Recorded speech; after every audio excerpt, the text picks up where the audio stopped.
خالق کائنات قرآن کریم میں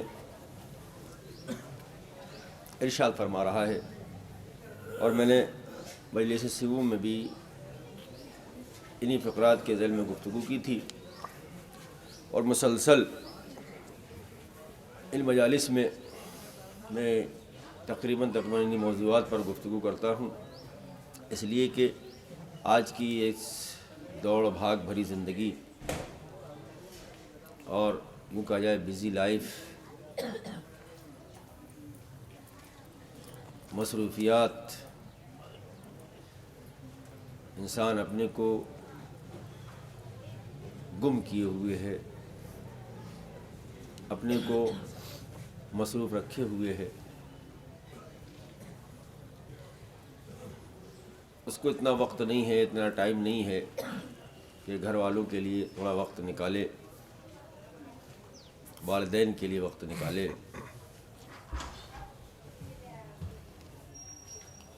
لیکن ہم سب کی ذمہ داری ہے، ہم کتنا بھی مصروف ہو جائے، بزی ہو جائے، زندگی ہماری مشغول کتنی ہو جائے، کتنی ہی نہ ہو جائے، لیکن ہمیں والدین کے حقوق تو ادا کرنا ہی پڑیں گے، چاہتے ہوئے بھی نہ چاہتے ہوئے بھی۔ اور میرا موضوع آپ تقریباً سمجھ ہی گئے ہوں گے۔ اگر کسی کو کوئی بات بری لگے تو میں پہلے ہی ممبر سے معذرت چاہ لیتا ہوں، لیکن حقیقت بیانی سے میں کام لینے کی کوشش کروں گا۔ قرآن اور احادیث کی روشنی میں جو ہماری ذمہ داریاں ہیں، ابھی سماج کے لیے ہماری کیا ذمہ داریاں، اس پر گفتگو نہیں ہے، ابھی صرف والدین کے لیے ہماری ذمہ داریاں کیا ہیں، اس پہ گفتگو انشاءاللہ ہوگی۔ ایک مل جل کے صلوات بھیج دیں محمد و آلہ۔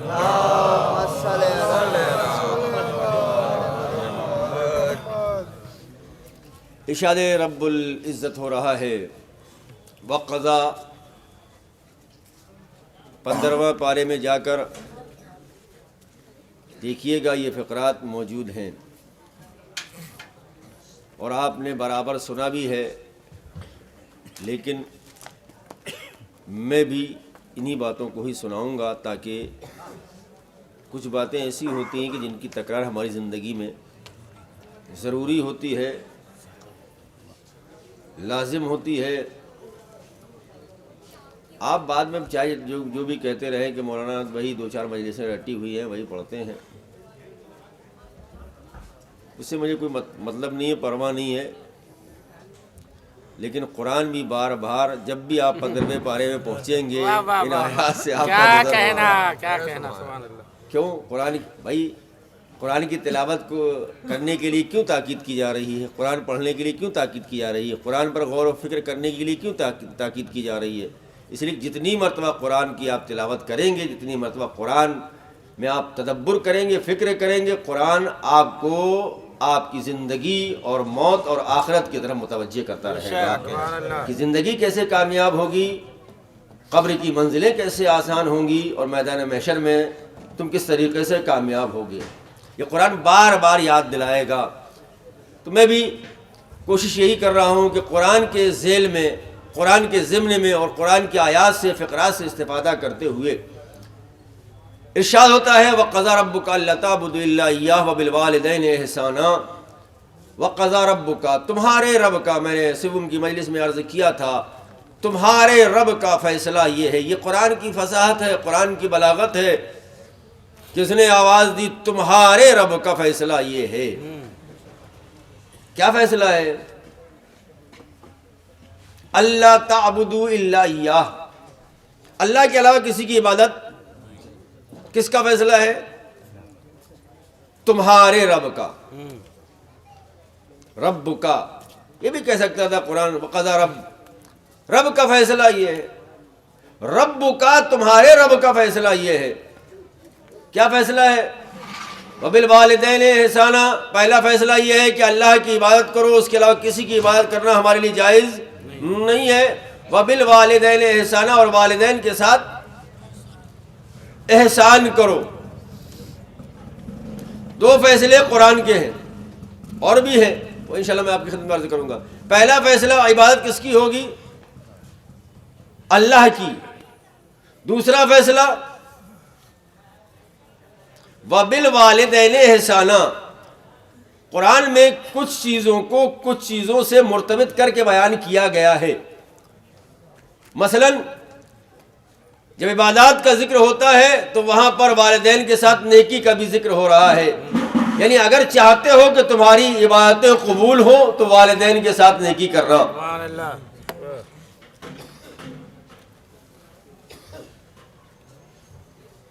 تو یہ فیصلہ کس کا ہے؟ رب کا، تمہارے رب کا ہے. اب اگر کوئی انسان اللہ کی عبادت تو کر رہا ہے لیکن والدین کے ساتھ احسان نہیں کر رہا ہے تو اب کیا ہوگا؟ کا نتیجہ یہ ہوگا کہ اللہ کہہ رہا ہے تمہارے رب کا فیصلہ یہ ہے. تم نمازیں تو پڑھ رہے ہو، روزے تو رکھ رہے ہو، حج تو کر رہے ہو، زکوٰۃ تو ادا کر رہے ہو، اور جتنے بھی دیگر انہیں کام ہے عبادتیں سب انجام دے رہے ہو، لیکن والدین کے ساتھ نیکی نہیں کر رہے ہو، والدین کے ساتھ احسان نہیں کر رہے ہو. اب تمہاری یہ عبادتیں رائگاں چلی جائیں گی، اس لیے کہ جب وہ تمہارا رب ہی نہیں رہے گا تو پھر عبادتیں کرنے سے فائدہ کیا ہوگا؟ وَبِالْوَالِدَيْنِ احسانا. رب کا، تمہارا، یہ نہیں کہا کہ رب کا نہیں، تمہارے رب کا. یہ بھی قرآن کی فصاحت اور بلاغت ہے کہ اگر تم اللہ کو اپنا رب مانتے ہو تو اس کی عبادت بھی کرنا پڑے گی، والدین کے ساتھ نیکی بھی کرنا پڑے گی. اب اگر کوئی عبادتیں کرتا ہے چاہے جو کچھ بھی کر لے، میں آپ کے سامنے احادیث بھی آپ کی خدمت میں پیش کروں گا. ارشاد ہوتا ہے، یہ قرآن کا ارشاد ہے، قرآن کا فرمان ہے. بہت توجہ سے سننا، ساری باتیں ساری مجلسیں چھوڑ دینا، مگر یہ جو باتیں ہیں قرآن کی باتیں ہیں، اس کو دل و دماغ میں اتار لینا، اس لیے کہ آج تم جیسا اپنے والدین کے ساتھ اس دنیا میں کرو گے، مرنے سے پہلے وہی تمہارے ساتھ کیا جائے گا. اس کو بالکل اپنے ذہنوں سے نکال دینا. جوانوں، نوجوانوں کہ یہ بڈھے ہو گئے، یہ زمانہ ترقی یافتہ ہے، نیا زمانہ ہے، نیا دور ہے، یہ تو پرانے زمانے کے ہیں، پتہ نہیں کون سی گھسی پیٹی باتیں کیا کرتے ہیں، ہمارے سمجھ میں ان کی باتیں نہیں آتی ہیں. ارے ہم ان کا خیال کیوں رکھیں، ہمارے پاس اتنا وقت نہیں ہے، اتنا ٹائم نہیں ہے. یاد رکھو یہ ٹائم کی سمجھ تمہارے اندر پیدا کرنے والے یہی والدین ہیں. کیا کہنا، ورنہ تمہیں تو یہ بھی تمیز نہیں تھا کہ پیشاب کیسے کرنا چاہیے ہے اور وضو کیسے نہ نجاست کی تمیز تھی نہ طہارت کی تمیز تھی. ارے جو نجاست اور طہارت کی تمیز سکھا دے انہیں والدین کہتے ہیں. ہمیں کچھ بھی نہیں معلوم تھا، بتائیے، ہم تو بستر پہ لیٹے ہوئے بستر کو نجس کر رہے تھے. یہ والدین تھے کہ جو تمہیں بھی پاک کر رہے تھے، ہمیں بھی پاک کر رہے تھے، اور جس پر تم لیٹے ہو اس پر بھی اس کو بھی پاک کر رہے تھے. کون کہہ رہا ہے؟ ہمیں کیا معلوم تھا وضو کیسے کیا جاتا ہے؟ ہمیں کیا معلوم تھا کہ نماز کیسے پڑھی جاتی ہے؟ کیا والدین کے ساتھ جاتے تھے مسجد میں، مصلی پر جاتے تھے، گھر میں نماز پڑھتے، جیسے وہ کرتے تھے اللہ اکبر ویسے ہی ہم کر رہے ہیں اللہ اکبر، ہے نا. بہت ساری چیزیں جو ہمیں وہاں نہیں ملتی، دوسری جگہوں پر نہیں، والدین ہم کو پہلے ہی سمجھا دیتے ہیں کہ دیکھو یہ ہے. بتائیے مجھے اگر ہم پیدا ہوئے تو یہ والدین ہی تو تھے نا کہ نہیں اس کی ایک کان میں اذان دو، ایک کان میں اقامت دو. یعنی اب میں جملہ کہوں، یعنی توحید کے مکتب اول کا نام والدین کا مکتب ہے، جہاں سے ہمیں توحید کا درس مل رہا ہے.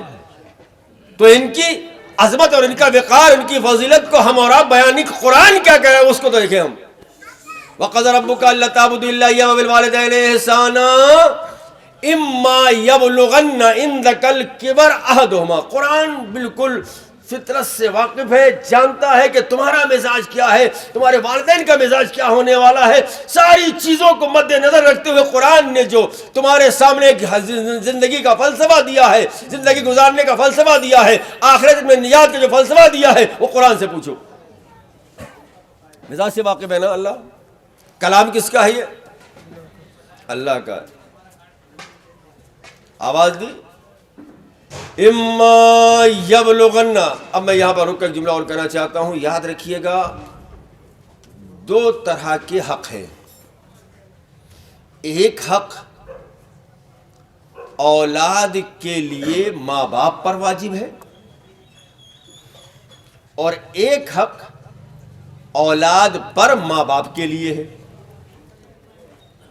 اولاد کے جو ماں باپ پر حق ہے وہ کیا ہے کہ پہلا حق ان کا یہ ہے کہ بچہ جب پیدا ہو تو اچھا نام رکھے. آج ہمارا معاشرہ، سماج، سوسائٹی پتہ نہیں کس طرف جا رہی ہے.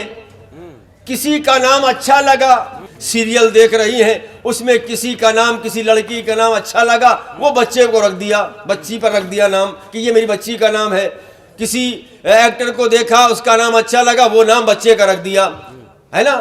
قرآن یہ کہہ رہا ہے، اہل بیت کی تعلیم یہ ہے کہ اولاد کے لیے ماں باپ کا حق یہ ہے، پہلا حق جو ماں باپ پر واجب ہے کہ وہ بچے کا اچھا نام رکھے. اب اچھا نام کہاں سے لائے؟ اچھا نام کہاں سے لائے؟ کہ اللہ نے اچھے ناموں کے ساتھ ساتھ اچھی صفات کے مالکوں کو بھی بھیجا ہے. کیا کہنا، سبحان اللہ سبحان اللہ. واہ جو اسم با مسمى ہے، واہ واہ واہ واہ. یعنی اپنے جو ان کا جو نام ہے، ان ناموں کے جو معنی ہیں، میننگز ہیں، ان کو اگر دیکھیں گے تو یہ اپنی صفات میں پوری طریقے سے مکمل اتریں گے. بے شک. تو نام کہاں سے ڈھونڈے؟ معصوم کتنے ہیں؟ 14 ہیں. ان کے القاب کتنے ہیں؟ ہم کو بھی نہیں معلوم ہے، آپ کو بھی نہیں معلوم ہے.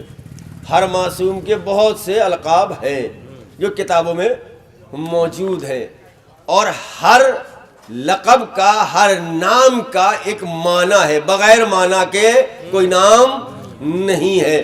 ذرا سوچیے تو صحیح، جن کے القاب بھی بے معنی نہ ہو، ان کا وجود بے معنی کیسے ہو سکتا ہے؟ جن کے نام بے معنی نہیں ہیں تو ان کا وجود بے معنی کیسے ہو سکتا ہے؟ کا پھر کیسے رکھے جائیں؟ کہ آج کل تو معیار یہی ہے کہ جو ہمیں نام اچھا لگا، اور ایسا نام رکھنا چاہتے ہیں ہم. آج کا یہ دور آ چکا ہے کہ جو مکس ہو، پتہ نہ چلے کہ مسلم ہے غیر مسلم ہے. آج اسی کا نتیجہ تو دیکھ رہے ہو آپ. یہ اسلام کی راہ سے بھٹکنے کا نتیجہ ہے جو آج مسلمان ساری دنیا میں ذلیل ہو رہا ہے. اگر اسلام کی راہ پر انسان قائم رہتا تو کل بھی مسلمان کامیاب ہو رہے تھے اور آج بھی کامیاب رہیں گے. لیکن جب تک اسلام کی راہ پر قائم رہو گے، اگر اسلام کے راستے سے بھٹک گئے تو ہم نام کون سے ڈھونڈ رہے ہیں کہ جو کامن ہو، پہچان نہ سکے کہ یہ کون ہے. اللہ اکبر. اپنے اسلام کو سمجھا ہی نہیں ہے. ان الدین عند اللہ الاسلام، اللہ کے نزدیک جو سب سے محبوب ترین دین ہے، جو پسندیدہ دین ہے، وہ دین اسلام ہے. اور ہم اسی پہچان کو کھو رہے ہیں کہ نہیں ایسا نام رکھو جو پہچانا نہ جائے. ہماری پہچان ہی اسلام ہے. ٹھیک ہے. یہ پہلا حق کس پر؟ ماں باپ پر. دوسرا حق جلدی سے میں گزرنا چاہتا ہوں، وقت نہیں ہے. جو ماں باپ کے لیے لازم اور ضروری ہے کہ نام اچھا رکھیں، ان کی اچھی تربیت کریں، ان کی تعلیم کا بہتر سے بہتر انتظام کریں، ان سے محبت کریں، ان سے الفت کریں، ان کی اچھی تربیت کریں. عزیزو، جب تربیت اچھی ہوتی ہے تو ماں باپ کے مرنے کے بعد بچے ایصال ثواب کی کوشش کرتے ہیں. اگر تربیت اچھی نہیں ہوتی، ادھر دفنایا ادھر سارے معاملات ختم ہو جاتے ہیں. ایک صلاۃ بھیج دے محمد آل محمد. تربیت بہت ضروری ہے. ہمارا یہ صرف یہ نہیں ہے کہ صاحب ہم نے اپنے بچے کو جو ہے انگلش میڈیم میں بہترین CBSE بورڈ میں ڈال دیا، بس ہماری ذمہ داری ختم. نہیں، ذمہ داریاں باقی ہیں. بچہ اسکول میں تربیت حاصل نہیں کرے گا. اسکول میں تربیت دینے والے بہت سارے لوگ ہیں، پتہ نہیں کس کس فرقے سے تعلق رکھتے ہیں، لیکن جو گھر میں تربیت ہوگی وہ دیر پا ہوگی، چونکہ یہیں پیدا ہوا ہے، ان سے زیادہ مانوس ہے، تو تربیت کا آغاز بھی یہیں سے ہوگا۔ اور اگر اچھی تربیت ہوگی تو باپ بعد میں بیٹا نام روشن کرے گا، اگر تربیت خراب ہوگی تو یہی بیٹا ہے جو باپ کے نام کو بدنام بھی کرے گا۔ یہ تربیت بہت ضروری ہے، اور تربیت کون دے گا؟ نوکرانی کے بھروسے میں بچوں کی تربیت تھوڑی ہوتی ہے۔ واہ واہ واہ واہ واہ واہ، تلخ ہے نا، لیکن حقیقت یہی ہے۔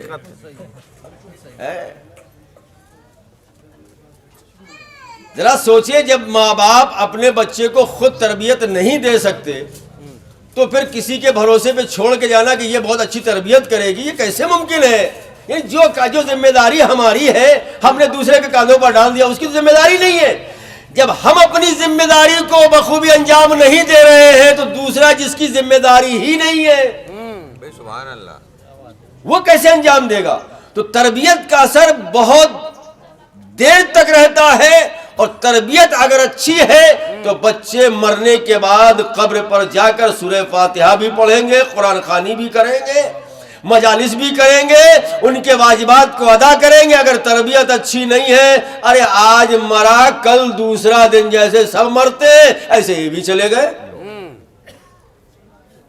اگر تربیت ہوگی تو جب بھی کوئی مشکل ہوگی بچہ قبر پر جائے گا، بابا ماں یہ میری مشکل ہے، چونکہ اللہ نے اختیارات دے رکھے ہیں ان کو، مرنے کے بعد بھی تمہاری دعاؤں کے لیے اللہ کی بارگاہ میں سفارش کر سکتے ہیں، یہ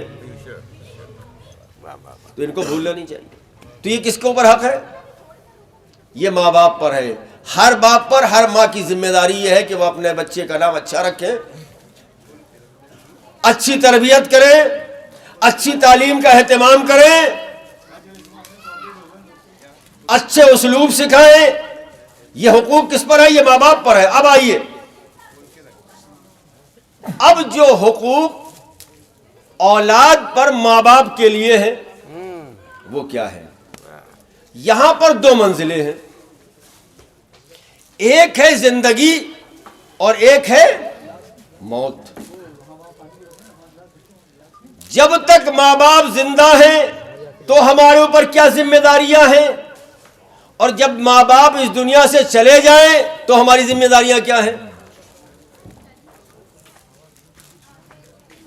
تو ہماری ذمہ داری کیا ہے؟ اب آئیے، زندگی میں اگر وہ زندہ ہے تو ہماری ذمہ داری کیا ہے؟ آئیے قرآن کی طرف۔ وَقَضَىٰ رَبُّكَ أَلَّا تَعْبُدُوا إِلَّا إِيَّاهُ وَبِالْوَالِدَيْنِ إِحْسَانًا۔ پہلی ذمہ داری یہ ہے ہماری کہ والدین پر، یہ کب ہے؟ زندگی میں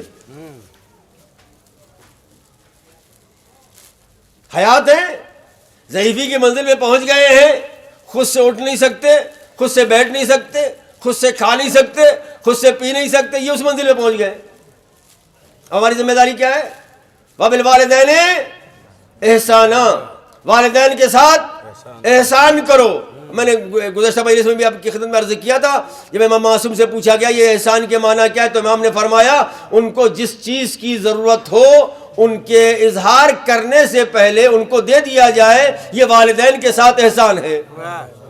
ذرا تھوڑا سا غور تو کرو، جب ہم چھوٹے تھے تو ہمیں منہ سے کہنے کی ضرورت بھی نہیں پڑتی تھی اور ماں باپ وہ چیز فراہم کر دیتے تھے۔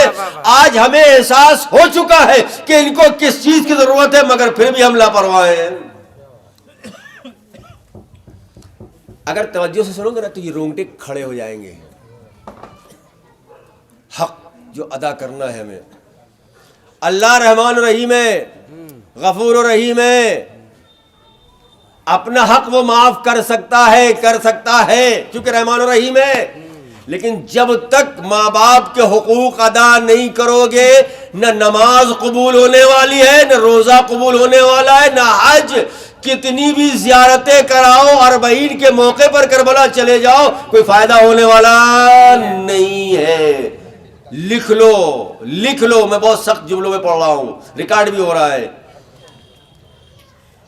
لیکن حقیقت یہی ہے، اس سے انکار نہیں کر سکتے۔ انکار کرو گے تو ایک ہی راستہ ہے، جہاں سب جائیں گے وہاں آپ بھی چلے جائیے گا۔ سب کا لفظ اس لیے میں استعمال کر رہا ہوں کہ جنت سب کے لیے نہیں ہے، کیا کہنا، بھائی جہاں سب جائیں گے وہاں چلے جائیے، کوئی دقت نہیں ہے۔ پہلا احسان، زندگی میں احسان کرنا، ان کو زندہ ہے احسان کرو۔ صاحب کیا کریں، وہ تو چڑچڑے ہو گئے ہیں، ان کا مزاج بہت تند ہو گیا ہے، وہ بات بات پہ ناراض ہو گئے۔ اما تم کیا جانو گے، خالق تو پہلے سے ہی جانتا ہے کہ ان کے مزاج میں کیا ہونے والا ہے۔ وہ حکم دے رہا ہے، وہ حکم دے رہا ہے کہ یہ چڑچڑے ہو جائیں، بڑھاپا آ جائے گا نا۔ اما تفسیر کر رہا ہے قرآن، بالکل تفسیر سے بیان کر رہا ہے۔ اما یبلغن، سنو، اما یبلغن عندک الکبر احدہما او کلاہما فلا تقل لہما اف۔ جانتا ہے نا اللہ بڑھاپے کا مزاج کیا ہوتا ہے، چونکہ بڑھاپا بھی اسی نے بنایا ہے، جوانی بھی اسی نے بنائی ہے، بچپن بھی اسی نے دیا ہے، جانتا ہے بڑھاپے کا مزاج کیا ہوگا۔ آواز دی، تم اس غلط فہمی میں مبتلا نہ رہنا کہ اللہ کے سامنے جائیں گے کہہ دیں گے معبود میں کیا کروں، میرا خون جوان تھا، میں کیا کروں۔ یہ بات بات پر چڑچڑا رہے تھے، بات بات پر غصہ کر رہے تھے۔ آواز قدرت اما یبلغن عندک الکبر احدہما، یاد رکھو ان دونوں میں سے کوئی ایک یا دونوں بڈھے ہو جائے، ضعیفی کی منزل میں پہنچ جائے، مزاج چڑچڑا ہو جائے، فلا تقل لہما اف، کسی کو حق نہیں ہے، لکھپتی بیٹا ہو، کروڑ پتی بیٹا ہو، انجینئر ہو، MBBS ہو، وکیل ہو، مولانا ہو، مجتہد ہو، فقیہ ہو، کسی کو حق نہیں ہے جب ماں باپ بڈھے ہو جائیں تو ان کے سامنے اف تک کرنے کی اجازت نہیں ہے۔ بیٹا 1 لاکھ سیلری والا ہے، باپ بولتا نہیں ہے سامنے، ارے ناراض ہو جائے گا۔ یہی اس بیٹے کی بدبختی ہے، قسم خدا کی یہی اس بیٹے کی بدبختی ہے کہ باپ بیٹے سے ڈرنے لگا ہے۔ اس سے بڑی ذلت اور کیا ہوگی، اس سے بڑی رسوائی اور کیا ہوگی۔ بیٹا بہت بڑا ڈاکٹر ہے، بہت بڑا وکیل ہے، لائر ہے، فلاں جگہ پر جج ہے، فلاں پہ بہت بڑی جگہ پہ پوسٹنگ ہے اس کی۔ اب باپ جو ہے ڈرتا ہے کہ بیٹا ایسا نہ ہو کہ ناراض ہو جائے، کہیں پھر ہمیں پیسے دینا بند نہ کر دے، میرا خیال رکھنا بند نہ کر دے۔ وہ بھی سال میں آتا ہے، 6 مہینے میں آتا ہے، باپ بیٹے کے سامنے اف تک نہیں کرا۔ قرآن یہ کہہ رہا ہے کہ بیٹے کو حق نہیں ہے کہ باپ کے سامنے اف نہ کرے۔ یہ جو مزاج میں تبدیلی آ رہی ہے یہ جہنم کا راستہ ہموار ہو رہا ہے۔ کچھ بھی بن جاؤ، دین ہے والدین کی، بے شک یہ عطا ہے والدین کی، احسان ہے والدین کا۔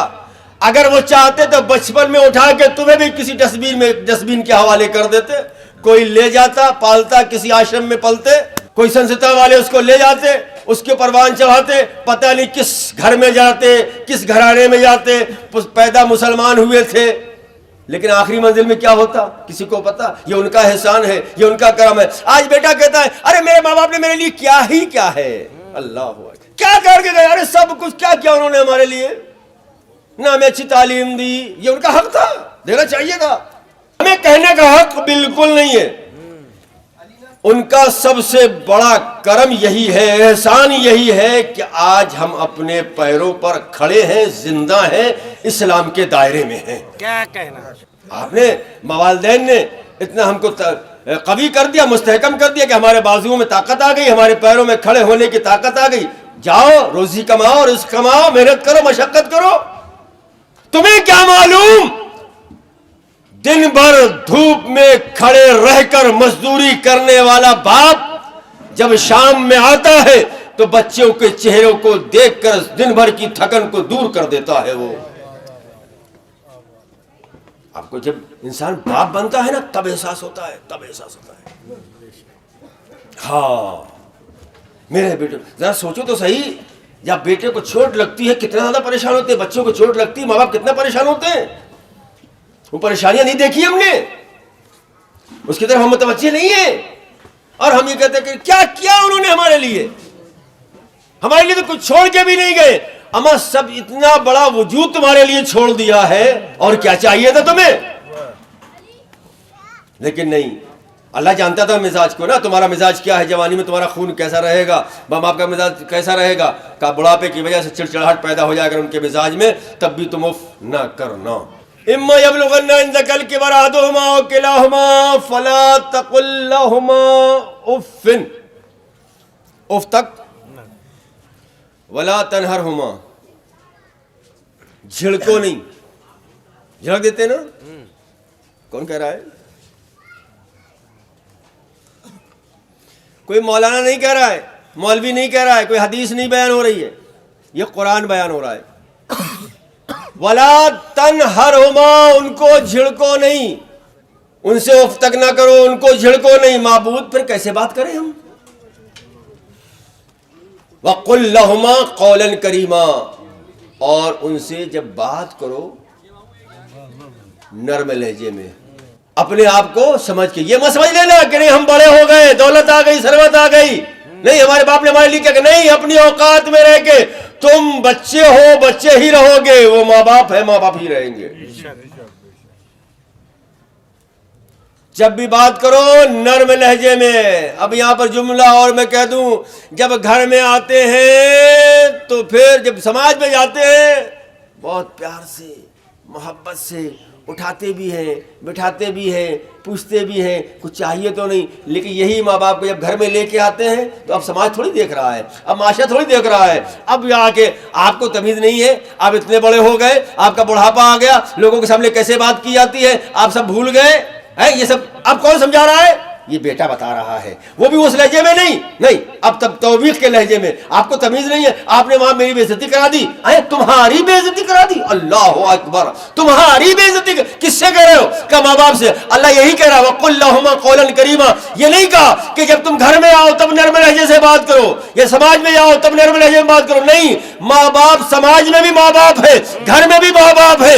جب بھی بات کرو گے اللہ کے حکم کی بنیاد پر نرم لہجے میں بات کرنا، سماج اور معاشرے کے ڈر کی بنیاد پر نرم لہجے میں بات نہ کرنا. ہوتا ہے نا، میں سامنے کی بات پڑھ رہا ہوں، بالکل ایسا ہے. کیا اب اگر سماج کے سامنے ہم نے کچھ کہہ دیا، سماج یہی کہے گا کتنا خراب بیٹا ہے، اس کو یہ بھی تمیز نہیں ہے. یہ اللہ جو کہہ رہا ہے اس کی نہیں مان رہے ہیں، سماج کے ڈر کی بنیاد پر. تو یاد رکھنا جزا اللہ دینے والا ہے، سماج نہیں دیتا. سماج تو جب چاہتا ہے عزت دیتا ہے، جب چاہتا ہے نیچے اتار دیتا ہے. لیکن جو اللہ عزت دیتا ہے وہ سماج میں بھی رہتی ہے، گھر میں بھی رہتی ہے. اس طرح رہتے محمد آل محمد پر. آپ آفس میں کام کرنے والے لوگ ہیں، آفس جاتے ہیں، آپ کا کوئی نہ کوئی تو باس ہے نا. آپ کیا چاہتے ہیں؟ وہ ہمیشہ آپ سے ڈانٹ کے بات کرے، گالی گلوچ کرے. آپ کیا چاہتے ہیں؟ پیار سے بات کرے نا، محبت سے بات کریں. اور خصوصاً کب؟ جب آپ اس کے سامنے ہوں اور آپ کے نیچے کام کرنے والے بھی آپ کے ساتھ ہوں. جو تمہاری دنیا کو، بہت احتیاط سے الفاظ استعمال کر رہا ہوں، نوکری لگی 20 سال میں، ٹھیک ہے، 22 سال میں، سرکاری 58 ہے یا 60 مان لیجئے، 20 نکال دیے، کتنے سال کی نوکری ہو گئی؟ 40 یا 42، ٹھیک ہے نا. جو 40 اور 42 سال آپ جس کے انڈر میں کام کر رہے ہیں، جب اس کے سامنے جاتے ہیں، پوری زندگی کے ذمہ دار نہیں ہے وہ. کتنے؟ 42 سال میں بھی 8 ہی گھنٹے اگر آپ کاؤنٹ کریں گے تو اور کم ہو رہا ہے، ٹھیک ہے نا. تو جو 40 سال 42 سال آپ کو روزی دینے والا وہی ہے، لیکن ذریعہ روزی، بہت الفاظ کو بہت احتیاط سے میں استعمال کر رہا ہوں تاکہ کل غلط فائدہ نہ اٹھائے کہ مولانا نے ایسا کہہ دیا کہ روزی دینے والا وہ نہیں. بھائی ہوتا ہے نا، جب آپ اس کے سامنے جاتے ہیں تو کس انداز سے جاتے ہیں؟ جو 40 سال آپ کی زندگی کو سنوارنے کا ذریعہ ہے، جب آپ اس کے سامنے جاتے ہیں تو شانوں کو جھکا کے جاتے ہیں، یسر یسر کہتے ہوئے جاتے ہیں. جو تمہاری دنیا بھی آباد کر رہا ہے، آخرت بھی آباد کر رہا ہے، جب اس کے سامنے جاؤ گے تو کیا ہونا چاہیے؟ انداز کیسے جانا چاہیے؟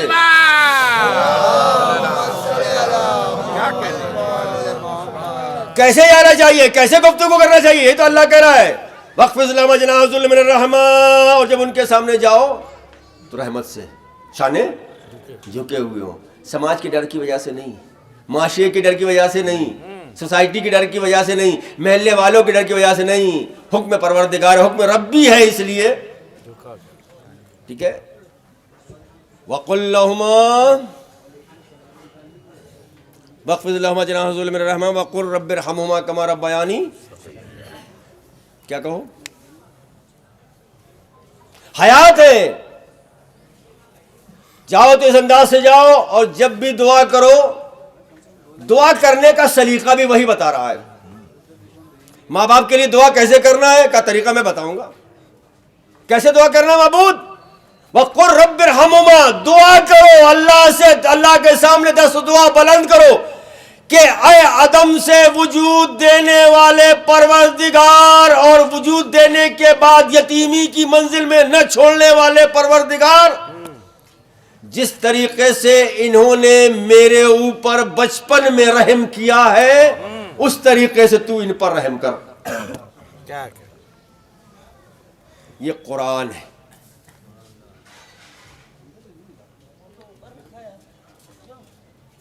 اب آپ علماء سے پوچھئے گا, ذاکرین خطبہ سے پوچھئے گا, نماز میں آپ پڑھتے ہیں نا قنوت میں کیا, رب ارحمہما کما ربیانی صغیرا, یہ ماں باپ کے لیے ہے.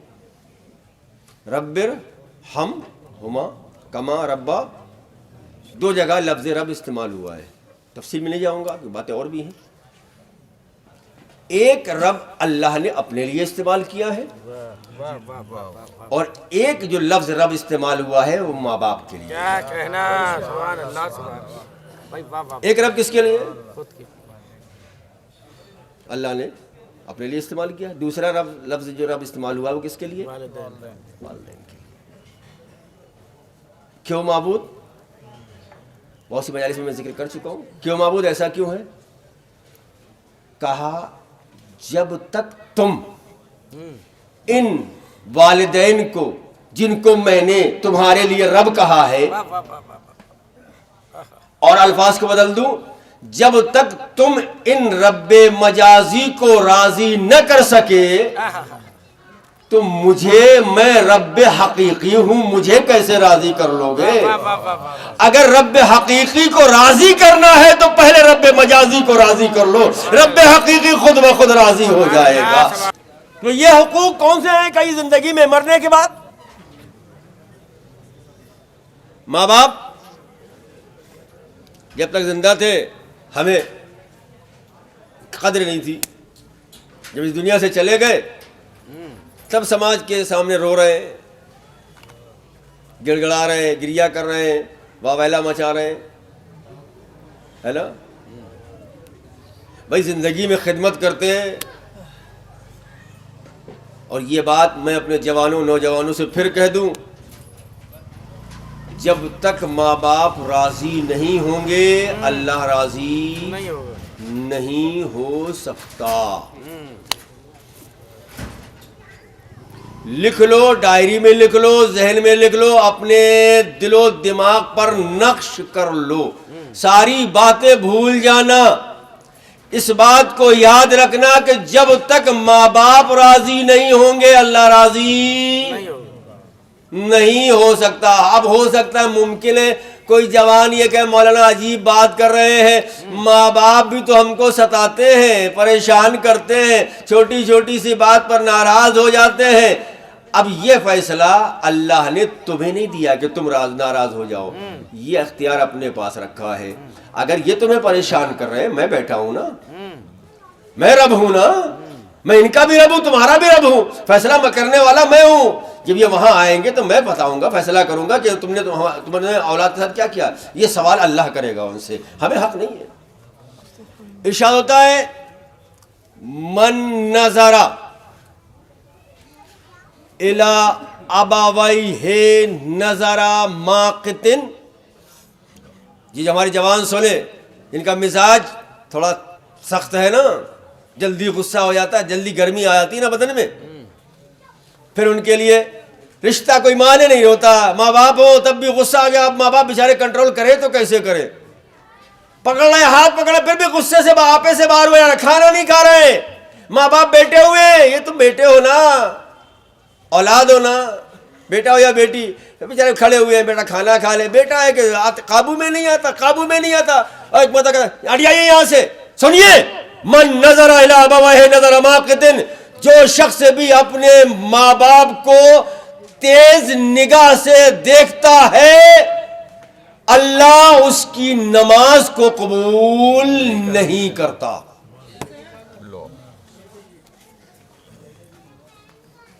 اس کی نماز کو پڑھتے رہو, نماز شب پڑھتے رہو, نماز جماعت سے.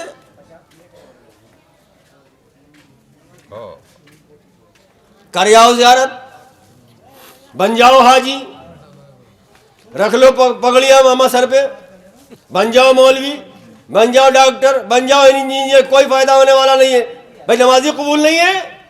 من نظر الی ابویہ نظر ماقت, جو تیز نگاہ سے اپنے ماں باپ کی طرف دیکھتا ہے اللہ اس کی نماز کو قبول نہیں کرتا. جب نمازی قبول نہیں ہے تو پھر کیا کرو گے, جنت میں جاؤ گے, حوریں لوگے, سلسبیل کم ہوتا ہے, سلسبیل چاہیے, حوض کوثر پیو گے. اب سنو, رسول نے فرمایا انا وعلی, ہم اور علی اس امت کے باپ ہیں. جوڑوں سلسلے کو, جوڑوں. یہاں ہم ماں باپ کو راضی نہیں کر رہے, ان کو غصے کی نگاہ سے دیکھ رہے ہیں, تیز آواز سے بات کر رہے ہیں. رسول فرما رہے ہم اور علی اس امت کے باپ ہیں. اور پھر اس کے بعد ہم علی والے ہیں, ہم رسول والے ہیں, ہم اہل بیت والے ہیں. ارے جو تمہارے قریب تھا, ماں باپ جو قریب تھے ان کو راضی نہ کر سکے تو میری محبت کا دعویٰ کہاں سے کر رہے ہو؟ اگر چاہتے ہو کہ علی والے بن جاؤ تو ماں باپ کا احترام کرنا سیکھ لو. رسول اکرم معصوم کا قول ہے, فرماتے ہیں من یضمن لی بر الوالدین, جو مجھ سے وعدہ کرے, ضمانت دے, کس چیز کی؟ بر الوالدین, والدین کے ساتھ نیکی کرنے کی, کہ میں نیکی کروں گا. معصوم فرما رہے ہیں کہ جو مجھ سے مجھے ضمانت دے کہ میں والدین کے ساتھ نیکی کروں گا, وصلۃ الرحم, اور عزیزوں کے ساتھ صلہ رحمی کروں گا. یہ ٹاپک بہت خطرناک ہے, اور خطرناک بعین معنی ہے کہ پھر ہم سب گرفتار ہیں, اور سماج میں یہ بہت زیادہ بیماری پھیل چکی ہے. غالباً چوتھے امام زین العابدین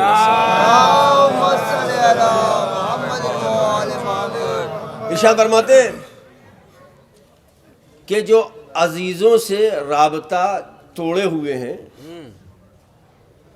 منقطع کیے ہوئے ہیں, امام فرماتے ہیں قرآن نے لفظ استعمال ہوا ہے قطع رحم. ایک ہے صلہ رحم, یعنی عزیزوں کے ساتھ اچھا سلوک کرنا, ان سے میل ملاپ رکھنا, ان کی امداد کرنا, ان کی نصرت کرنا, اس کو بولتے ہیں صلہ رحم. قطع رحم اس کے برعکس ہے, اس کے الٹا ہے, یعنی ناطے کو توڑ لینا. چوتھے امام فرماتے ہیں کہ قطع رحمی کرنے سے بچو, اس لیے کہ قرآن نے ایسے شخص پر 3 جگہ لعنت کی ہے. جو ہم جس دنیا میں جی رہے ہیں, جس اسٹائل سے زندگی گزار رہے ہیں, یہ اسٹائل اور یہ دنیا کی چکاچوند ہماری آخرت سنوارنے کے لیے کافی نہیں ہے. جو حقوق اللہ نے بیان کی جب تک وہ ہم ادا نہیں کریں گے, ہم دنیا میں کتنا بھی نام کما لیں, کتنا بھی پیسہ بھی کما لیں, کتنا کچھ بھی کر لیں, لیکن جب تک حقوق و لباس ادا نہیں کریں گے وہاں ہماری بخشش ہونا ممکن نہیں ہے. امام فرمایا 3 جگہ قرآن نے لعنت کی ہے. تینوں آیتیں میرے پاس موجود ہیں. خیر یہ ہمارا موضوع بھی نہیں ہے. معصوم کیا فرماتے ہیں؟ جو مجھے ضمانت دے, کس بات کی؟ کہ میں والدین کے ساتھ نیکی کروں گا اور عزیزوں کے ساتھ اچھا سلوک کروں گا, صلہ رحمی سے کام لوں گا. ازمنو لہو, اب معصوم فرما رہے ہیں میں ضمانت دے رہا ہوں, تم مجھ سے وعدہ کرو, میں تم سے وعدہ کر رہا ہوں. تم مجھے ضمانت دو, میں تمہیں ضمانت دے رہا ہوں. ہمیں کس چیز کی ضمانت دینا ہے؟ کہ کہ والدین کے ساتھ نیکی کرنے کی اور عزیزوں کے ساتھ اچھا سلوک کرنے کی. معصوم کیا کرے؟ میں ضمانت لے رہا ہوں. کس چیز کی میں ضمانت دے رہا ہوں تمہیں؟ کس چیز کی؟ کہا کہ جو شخص والدین کے ساتھ نیکی کرے گا، عزیزوں کے ساتھ اچھے تعلقات رکھے گا، میں ضمانت دے رہا ہوں کثرت المال. سبحان اللہ سبحان اللہ. کثرت المال، اس کے مال میں برکت ہوگی، سبحان اللہ. مال میں کثرت ہوگی. بھائی زندگی گزارنے کے لیے کیا چاہیے؟ کمال چاہیے نا. کہ عزیزوں کے ساتھ رابطہ رکھو، مال خود بخود بڑھ جائے گا. ہماری تھنکنگ، ہماری سوچ یہ ہے کہ اگر ہم خرچ کریں گے تو ہمارا گھٹے گا. نہیں بھائی، وہ ان لوگوں کی امانت ہے، اللہ نے دی ہے، تم دے دو، اللہ اور دے دے گا. یہی تو قرآن کہہ رہا ہے سبحان اللہ. کثرت المال وزیادۃ فی العمر. کوئی مرنا چاہتا ہے؟ لمبی لمبی زندگی چاہتے ہیں. ارے ہماری زندگی اتنی لمبی ہو جائے، اتنی لمبی ہو جائے، اتنی لمبی ہو جائے. معصوم کہہ رہے ہیں کہ تم جو ہم کہہ رہے ہیں وہ تم کرو. ہم تمہیں یہ چیزیں عطا کر رہے ہیں، مال بھی ملے گا تمہیں، عمر میں اضافہ بھی ہوگا. اور تیسری چیز کیا ہے؟ ہر انسان اپنی عزت ہر انسان کو پیاری ہے اور عزت کا بھوکا ہے. امام فرماتے ہیں والمحبت فی العشیرہ. تم والدین کے ساتھ نیکی کرو گے، عزیزوں کے ساتھ اچھا سلوک کرو گے، تم اپنے خاندان میں عزت دار بن جاؤ گے. سبحان اللہ. ہم وعدہ کر نبھانے میں کوتاہی کر سکتے ہیں، لیکن معصوم اگر کسی چیز کا وعدہ کر لے تو پھر وہاں سے کوتاہی نہیں ہوگی، اس لیے کہ وہ اپنے وعدوں میں سچے ہیں. فرماتے ہیں کہ ایک شخص رسول اکرم کے پاس آیا اور آنے کے بعد کہتا ہے یا رسول اللہ، میں چاہتا ہوں کہ جہاد کروں، میدان جنگ میں جاؤں. کہا جاؤ. کہا اگر مار دیے گئے تو شہید کہلاؤ گے، اللہ کے زندہ رہو گے، روزی ملے گی. اگر زندہ واپس آئے تو گناہوں سے اس طریقے سے پاک ہو جاؤ گے جس طریقے سے بچہ ماں کے شکم سے پیدا ہوتا ہے. کتنی بڑی فضیلت ہے. لیکن وہ کہتا ہے یا رسول اللہ میرے ماں باپ زندہ ہیں لیکن ضعیف ہے، ہاں وہ ہم سے بہت محبت کرتے ہیں. رسول اکرم نے فرمایا کہ جاؤ ماں باپ کی خدمت کرو. پھر فرمایا ماں باپ کے ساتھ ایک دن اور ایک رات انس اور محبت کے ساتھ گزارنا 1 سال مسلسل جہاد کرنے سے بہتر ہے. سبحان اللہ سبحان اللہ. واہ واہ واہ. 1 دن اور رات انس کے ساتھ، محبت کے ساتھ، لگاؤ کے ساتھ. اللہ اکبر. واقعاً تھوڑا سا غور کریں، فکر کریں. گزارنا نہیں کہا، انس اور محبت کے ساتھ. مجبوری میں تو کوئی بھی گزار سکتا ہے، لیکن نہیں، انس اور محبت کے ساتھ گزارنا 1 سال مسلسل جہاد کرنے کے یاد کرنے سے بہتر ہے. یہ زندگی کے مراحل ہیں جو ہمیں اس زندگی میں ان کے لیے انجام دینا ہے. مرنے کے بعد سب سے پہلا فریضہ اولاد کے لیے یہ ہے کہ ان کے جو واجبات ہیں ان کو ادا کیا جائے اور ان کے لیے ایصال ثواب کا اہتمام کیا جائے، ایصال ثواب کیا جائے. اور ماں باپ کے گزرنے کے بعد، ان کے انتقال کے بعد اور اولاد اپنے فریضے سے سبکدوش نہیں ہو سکتی، بری نہیں ہو سکتی، بلکہ اس کی ذمہ داریاں بھی باقی رہتی ہیں. پہلی ذمہ داری یہ ہے کہ ان کے واجبات کو ادا کیا جائے، ان کے لیے ایصال ثواب کیا جائے. عزیزو جوانو، کم سے کم اتنا تو کر لیا کرو کہ مرنے کے بعد ہر شب جمعہ ماں باپ کی قبر پہ جا کر اگر حیات ہیں تو ان کے طول عمر کی دعا کیا کرو، اور اگر حیات نہیں ہے، اس دنیا سے چلے گئے ہیں، تو کم سے کم شب جمعہ روز جمعہ جا کر ماں باپ کی قبر پر سورہ فاتحہ پڑھ دیا کرو. جب اولاد ماں باپ کی قبر پر جاتی ہے تو ماں باپ بہت خوش ہوتے ہیں، بہت خوش ہوتے ہیں۔ جس طریقے سے ہمیں اگر کسی مہمان کے آنے کا انتظار ہو اور جب وہ مہمان آ جاتا ہے تو پھر ہماری خوشی کا کیا عالم ہوتا ہے، بس یہی حال، یہی کیفیت ماں باپ کی ہوتی ہے، خصوصاً جب اولاد ماں باپ کی قبر پر جاتی ہے۔ کبھی ماں باپ کو مرنے کے بعد بھی نہ بھولنا ان کی قبر پر جایا کرنا، اس لیے کہ جب جاؤ پریشان ہو جاؤ تب بھی جاؤ، ویسے بھی جانا چاہیے، اور قبرستان میں تو ویسے بھی جانا چاہیے، اس لیے کہ وہاں جانے کے بعد کچھ دیر بیٹھو، وہاں بیٹھو، دیکھو، غور کرو، فکر کرو، تو انسان اپنی زندگی کی طرف متوجہ ہوتا ہے۔ اس لیے کہ وہ جگہ ہے کہ جہاں ہمیں سب کو جانا ہے، ہم سب کو جانا ہے، اور کوئی موت سے بچ نہیں سکے۔ اور ہر باپ چاہتا یہ ہے کہ جب وہ اس دنیا سے جائے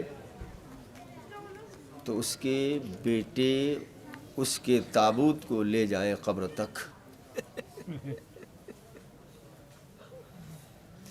خوش نصیب ہوتے ہیں وہ باپ جن کا جنازہ بچوں کے کاندھوں پر قبر کی منزل تک پہنچتا ہے عزیزو، اور یقیناً مرحوم بھی خوش نصیب ہیں کہ بیٹے موجود تھے۔ اب ذرا تصور کرو سید سجاد کی غربت کو۔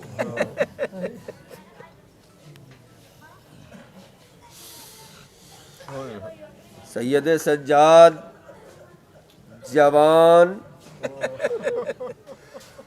11 محرم کو جب یہ قافلہ اس طرف سے گزارا گیا جدھر شہداء کے لاشیں بے گور و کفن پڑے تھے، ایک مرتبہ سید سجاد کی نگاہ باپ کے لاشیں پر پڑی۔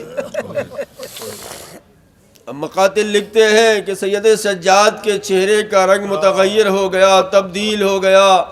ایک مرتبہ زینب نے دیکھا سید سجاد کے چہرے کا عالم، ایک مرتبہ آواز دی، بیٹا سجاد، ارے میں یہ کیا دیکھ رہی ہوں؟ سجاد فرماتے، پوپھی ابا، ارے مجھے اتنا بتا دو، جس کا جوان بیٹا موجود ہو، ارے اس کے باپ کی لاش بے گور و کفن پڑی ہو، مگر سجاد کیا کرتا؟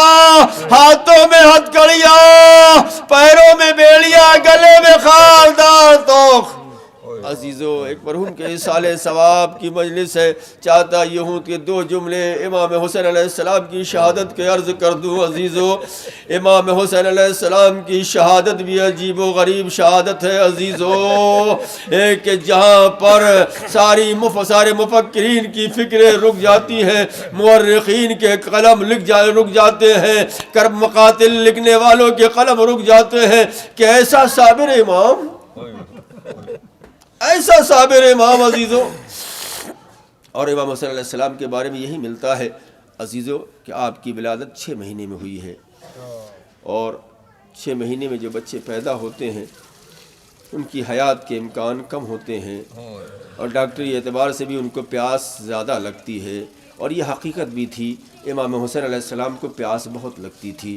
اسی لیے جب بی بی سیدہ اس دنیا سے جانے لگیں تو علی سے وصیت کی، یا علی، اور جہاں بہت ساری وصیتیں کی ان میں ایک وصیت یہ بھی تھی، یا علی میرے بیٹے حسین کا خیال رکھنا، یہ اس کو پیاس بہت لگتی ہے، راتوں کو اٹھ کے پانی پیتا ہے۔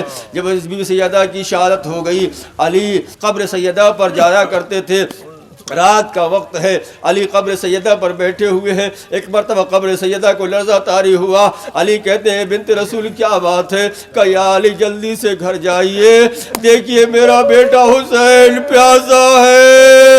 علی جب گھر آئے تو دیکھا حسین کو پیاس لگی ہے، فوراً پانی پیش کیا۔ عزیزو، منزل اور آگے بڑھی، تاریخ لکھتی ہے کہ جب علی مولا کائنات نے جناب ام لیلہ کو وصیت کی تھی، لیلہ میرے حسین کا خیال رکھنا، اس لیے کہ اس کو پیاس بہت لگتی ہے عزیزو، پیاس بہت لگتی ہے عزیزو۔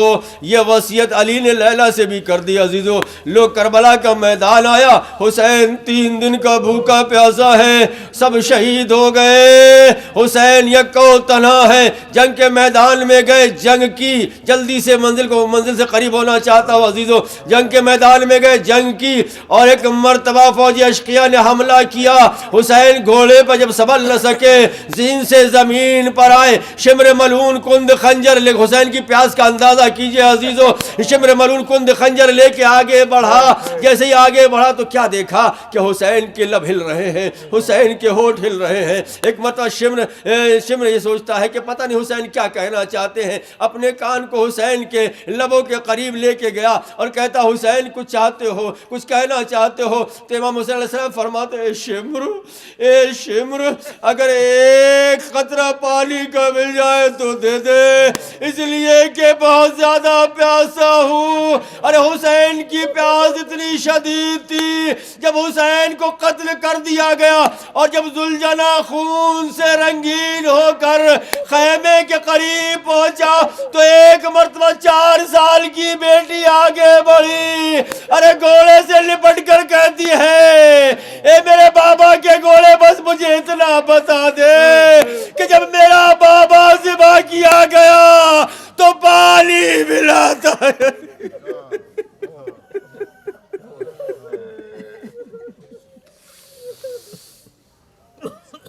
اللہ لعنت اللہ علی قوم الظالمین سیعلم الذین ظلموا ایہ منقلب۔ بار اللہ محمد صغیرہ کو معاف فرما، ہماری خطا اور غلطیوں کو معاف فرما، جسارتوں کو معاف فرما، حاضرین کی خواہشات میں تمناؤں دلی مرادوں کو پورا، ہمیں جو مقروض ان کے قرض کو ادا فرما، جو بے روزگار عنایت فرما، جو ترقی عنایت فرما، جو مریضوں نے شفاء کاملہ اور عاجلہ عنایت فرما، جہاں جہاں بھی شیعان حیدر کرا محبین اہل بیت اکرم کی جان مال آبرو کی حفاظت فرما۔